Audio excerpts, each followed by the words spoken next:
কোটা সংস্কারের দাবিতে আন্দোলনকারীদের সঙ্গে পুলিশের দফায় দফায় সংঘর্ষ, পুলিশ বক্সে হামলা ও টোল প্লাজায় আগুন দেওয়া ঘটনা ঘটেছে।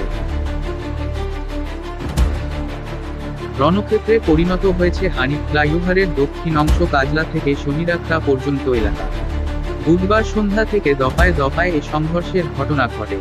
এর আগে দুপুরে ঢাকা চট্টগ্রাম মহাসড়ক অবরোধ করেন কোটা সংস্কারের দাবিতে আন্দোলনকারী শিক্ষার্থীরা। এতে যান চলাচল বন্ধ হয়ে যায়।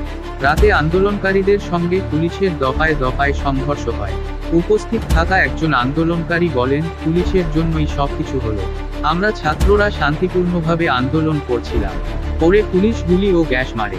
শিক্ষার্থীদের অবরোধের কারণে বাইরে থেকে ঢাকায় যানবাহনের প্রবেশ বন্ধ রয়েছে। আবার ঢাকা থেকেও যানবাহনের বাইরে যাওয়া বন্ধ রয়েছে।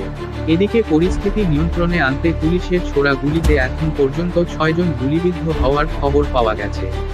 গুলিবিদ্ধ হওয়াদের মধ্যে এক শিশুও রয়েছে।